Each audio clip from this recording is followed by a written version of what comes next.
திராவிட இயக்கங்கள் அண்ணா திராவிட முன்னேற்ற கழகத்தையும் சேர்த்து அப்படின்ட்டுலாம் நம்ம பார்த்தோம்னாக்க நாகப்பட்டினத்துக்கு என்ன செய்திருக்கிறார்கள் அப்படின்னு மொத்தமா அவர் கேட்டிருந்தாருன்னா விஜயோட பேச்சு இன்னைக்கு ரொம்ப பிரமாதமான பேச்சா இருந்திருக்கும்.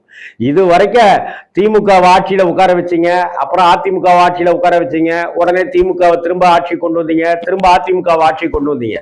ஆனால் இந்த ரெண்டு கட்சிகளும் நாகப்பட்டினம் மக்களுக்கு என்ன செஞ்சிருக்காங்க? ஒரு காலேஜ் உருவாக்கி இருக்காங்களா? ஒரு குடிசை எல்லாம் மாத்தி கொடுத்துருக்காங்களா? மீனவர்களுக்கு ஏதாவது செஞ்சிருக்காங்களா அப்படின்னு கேட்டிருந்தாக்க இது வேல்யூபிளான ஒரு விஷயமாக பார்க்கப்பட்டிருக்கும்.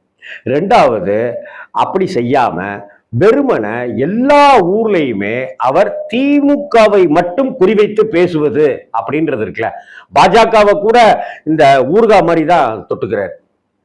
அதே போல எதுக்கெடுத்தாலும் குற்றச்சாட்டுகளை செய்யக்கூடாது.